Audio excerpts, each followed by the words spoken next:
s'est clarifié depuis que tu as eu cette expérience? Il n'y a pas cette interrogation chez moi à faire un bilan de tout ça. Mais vraiment pas. Je te dirais que c'est immensément vivant et que le vivant est en mouvement.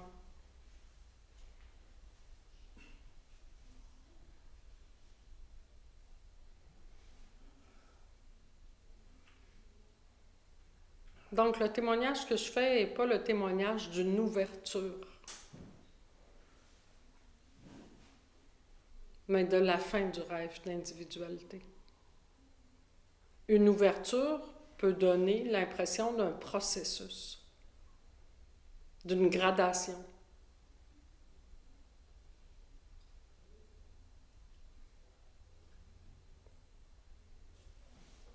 Tu veux dire que c'était déjà là? Tu n'étais pas ouverte, mais tu t'es rendu compte, non? C'est un état que tu as atteint? Non, c'est pas un état qu'un personnage aurait atteint. C'est de voir que le personnage qui veut atteindre un état est disparu. Ok, le personnage. Il n'y a plus. Bon. Il n'y a plus de personnage. Il n'y a plus d'identification au personnage, mais pas du tout. Donc, c'est pas le personnage qui est en train de vivre quelque chose. Tu fais partie d'un tout, j'imagine. Ça, c'est drôle ce que tu dis. Tu fais partie d'un tout. Le tout ne peut pas être divisé en parties. Oui, Quand c'est quand même abstrait, là. Qu'est-ce qu'on parle de trucs et ça fait abstrait dans le cerveau. tu te dissolves dans un tout quand tu perds ta petite individualité. Non, tu t'aperçois que tu es le tout, que tu n'es pas la petite individualité. Pourquoi est-ce qu'on est tous pris là? Ben parce que c'est toi qui as cette impression d'être pris là. En fait, tu t'identifies à quelqu'un qui a l'impression d'être pris là. Oui. Et ça, c'est une erreur de perception, point final. Et ce qui est intéressant de regarder, c'est... Souvent, les gens m'arrivent avec des grands concepts, grands comme ça. Je n'existe pas, je suis le tout. C'est quoi honnêtement que tu ressens à l'intérieur de toi? Est-ce que tu te ressens pas comme quelqu'un de tout à fait individuel qui passe son temps à se battre pour que le monde s'ajuste à elle? Regarder avec honnêteté, c'est regarder avec honnêteté et arrêter de se conter des histoires.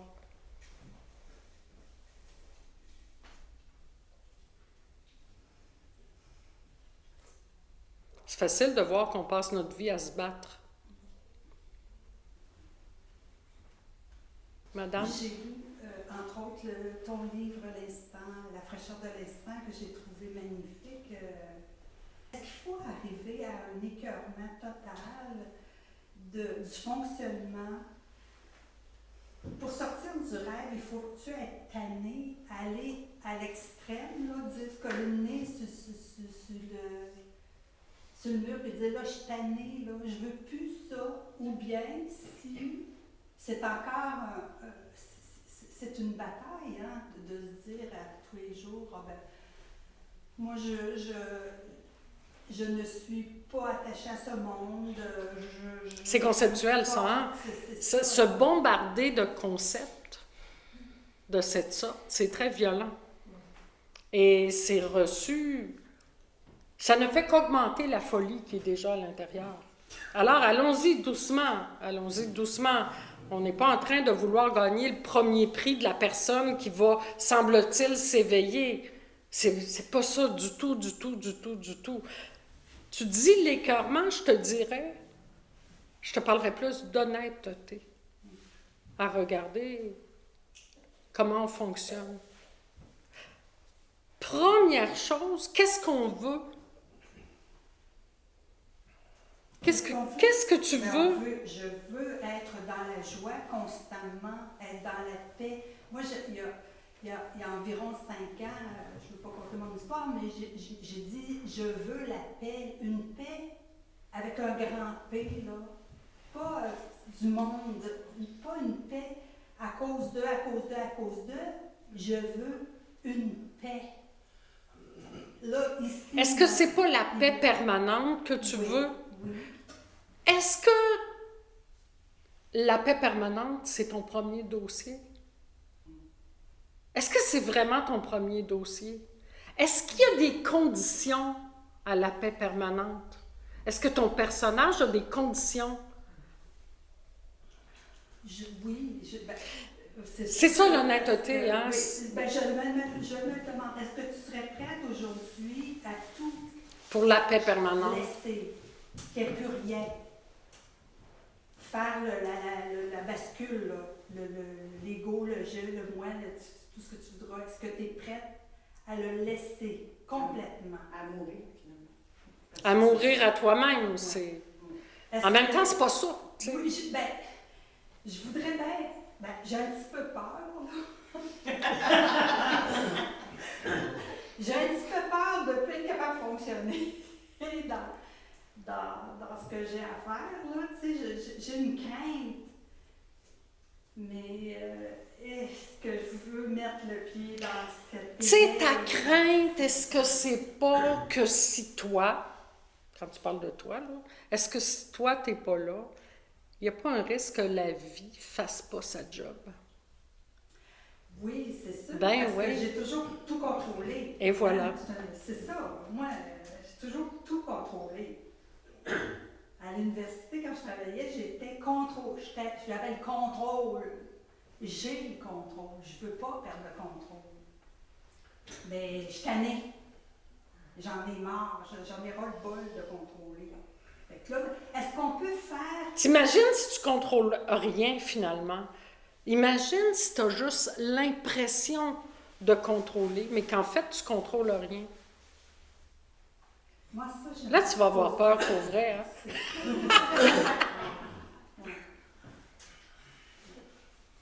Parce que les gens veulent quelque chose, hein?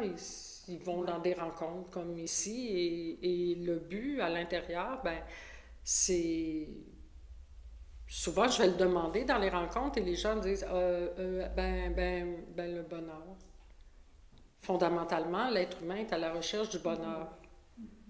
Le bonheur de cette personne est conditionnel à certains facteurs.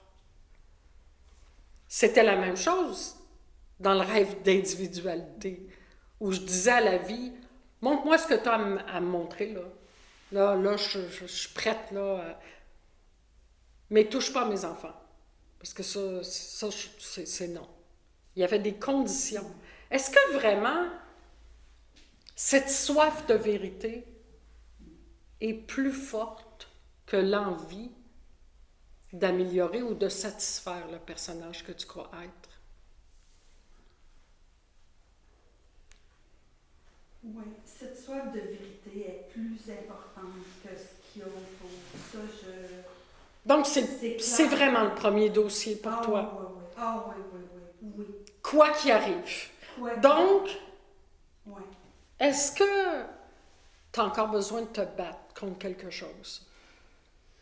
Ou si tu peux simplement être témoin de ce qui arrive?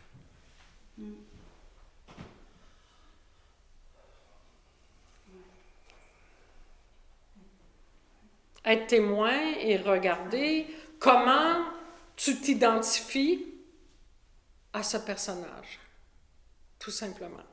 Donc, en partant, l'invitation que je fais, c'est que le personnage ne va pas rien acquérir. On ne parle pas d'une technique pour apporter une paix qui sera temporaire. On parle pas d'une technique qui va apporter un aperçu du nirvana, où on va se sentir plus léger et où on va voir des papillons là où il n'y en a pas. C'est pas ça du tout. Ça, là, c'était ça, les Quarantites chez moi. Les Quarantites, c'était de voir tous les moyens que le mental employait pour que je ne sois pas présente à l'instant qui était là.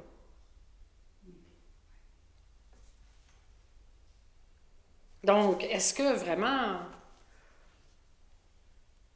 l'invitation est intéressante pour le personnage? C'est sûr, oui, ben oui, c'est intéressant.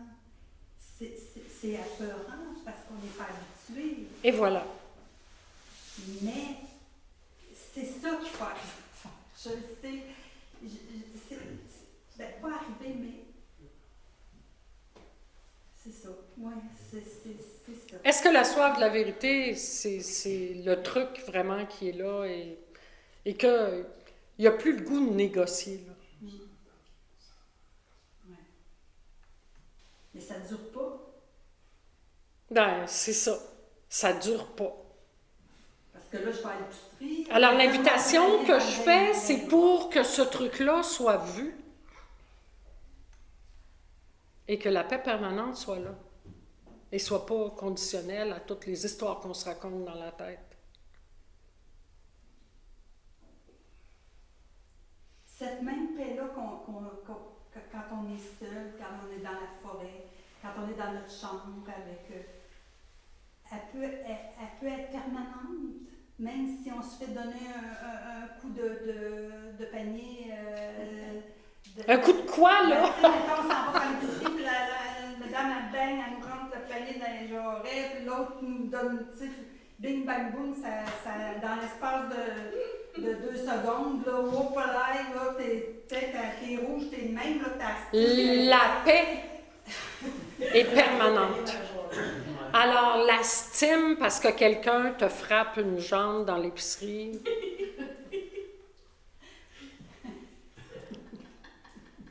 Est-ce que tu peux voir que c'est émotionnel? Oui, ok. Est-ce que tu peux voir que c'est émotionnel? Que tu es dérangé parce que la vie ne se comporte pas comme elle devrait à l'égard de la personne que tu crois être? Comment quelqu'un peut oser t'accrocher avec un panier?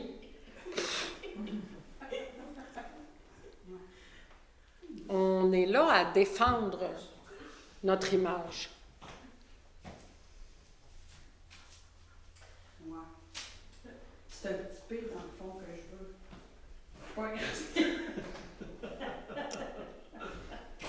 Tu veux que ça se passe à ta façon et que tu puisses contrôler. Il a l'air à en savoir un bout là-dessus.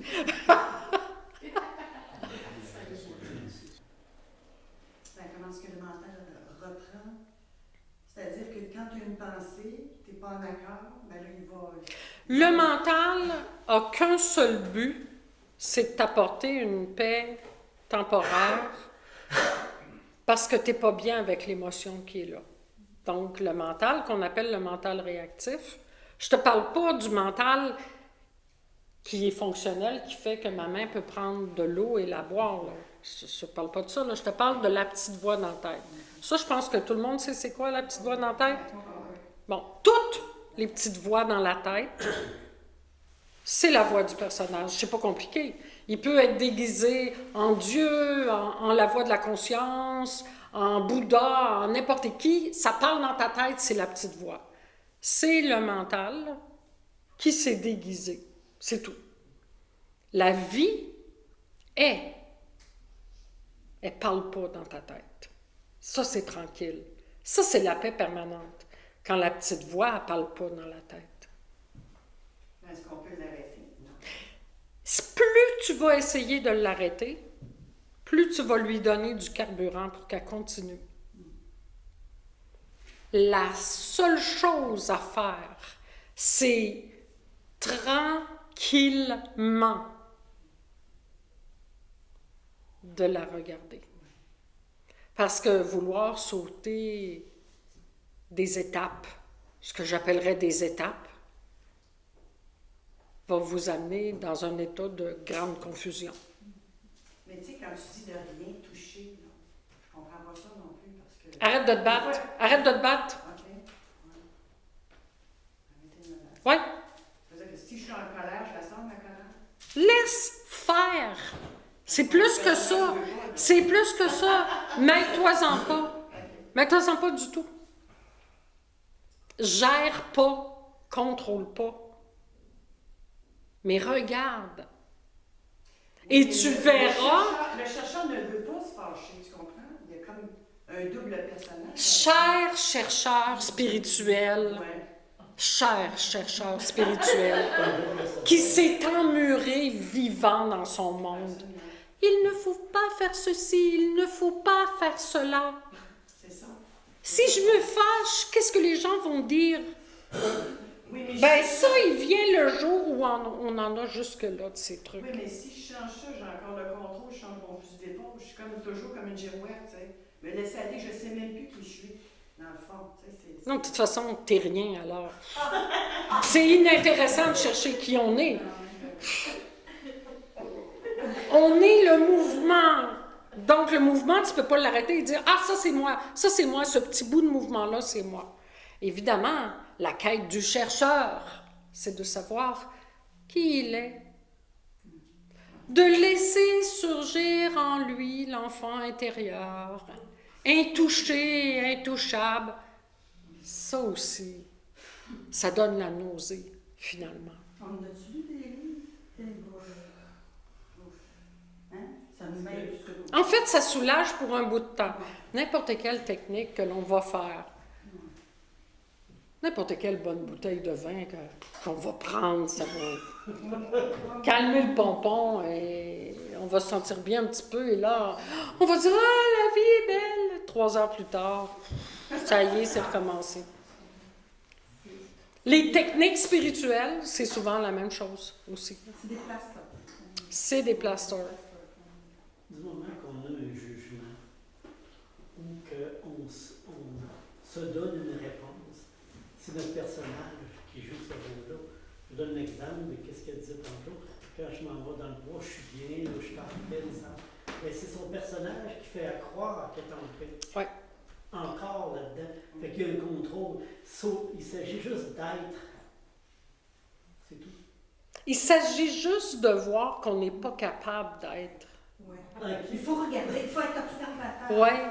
Il faut être très observateur. Oui, parce que la paix dans le bois, je connais bien ça, hein? Je suis née pas loin de chez vous. Là. Ouais. Donc, même enfant, je m'en allais dans le bois pour avoir la paix. Là. La paix dans le bois, c'était l'opposé de l'agitation, tout simplement. Donc, le personnage qui est identifié au corps vit dans cette dualité et aura les deux côtés de la dualité. Toujours. C'est tout et ça ne va pas changer. Point final. Une fois que tu vois ça, que tu es dans une trappe, tu ne veux pas t'en sortir. Ben, si tu t'en sers pas, c'est que tu es encore dedans, c'est tout. Ok. Tu as encore cette impression que toi, le personnage, tu as quelque chose à faire. Fait que ça va tomber quand ça va être mieux. Ça tombera quand ça tombera. Le rythme est bon. Faire confiance en la vie.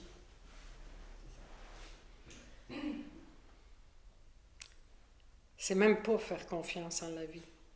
C'est juste de regarder le processus qui se fait, c'est tout. Quand tu dis faire confiance à la vie, tu parles de qui? Ben, je veux dire, est-ce qu'on est responsable de cette recherche-là?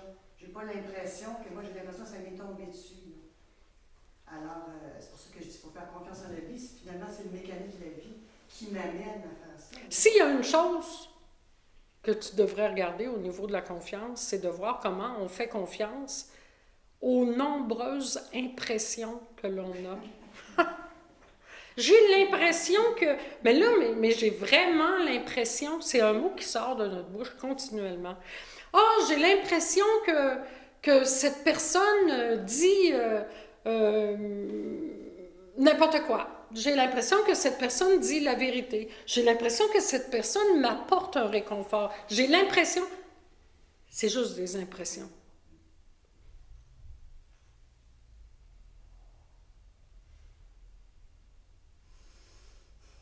Alors, est-ce que la question est vraiment si intéressante de savoir, est-ce que c'est ma volonté personnelle qui m'a amené à la recherche spirituelle? Ben, j'en sais rien. Tu peux juste constater ce qui est là maintenant, dans cet instant.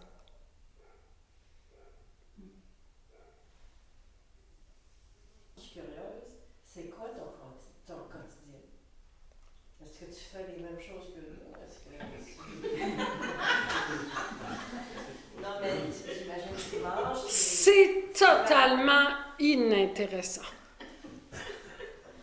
La vie de cet organisme ressemble à la vie de n'importe quel organisme.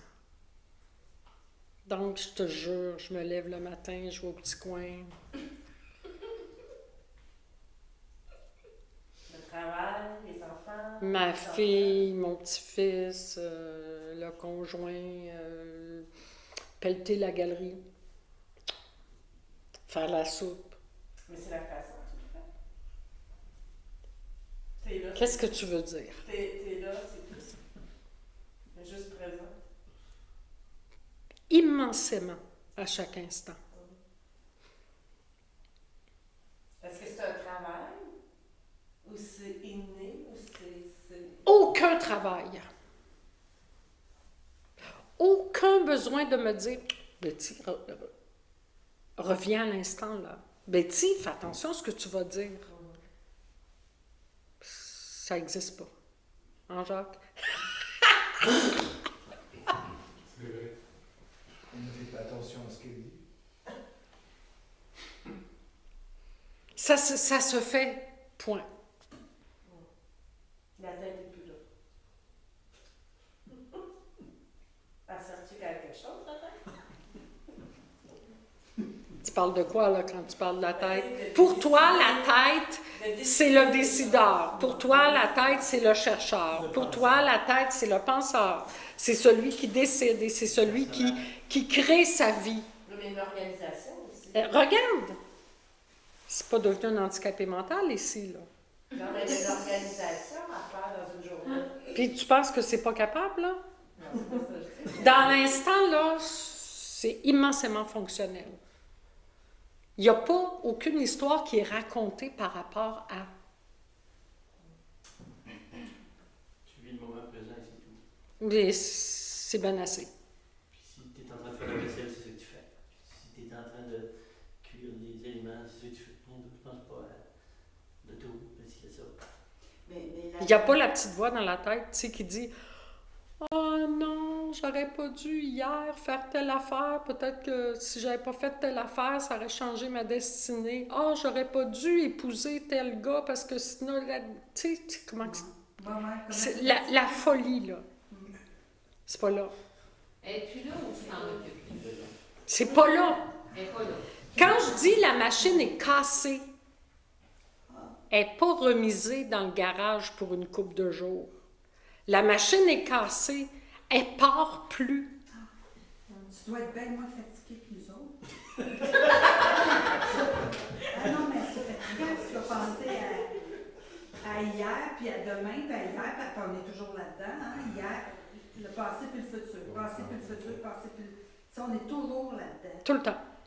Fait que là, on traîne un passé, on espère un futur, on change un futur, c'est fatigant, là. Moi, je suis épuisée.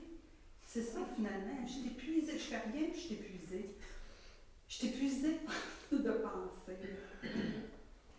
C'est ça. Ben, j'imagine. En même temps, tout ce que tu as à faire, c'est de regarder cette machine qui pense sans arrêt.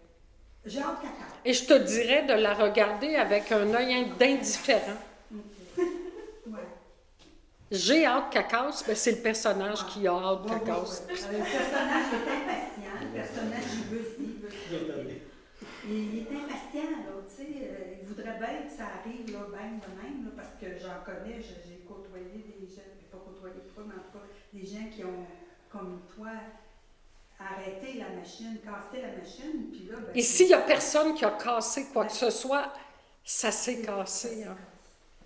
Donc, c'est pas quelque chose qui part de ta volonté personnelle. C'est ça. Ouais.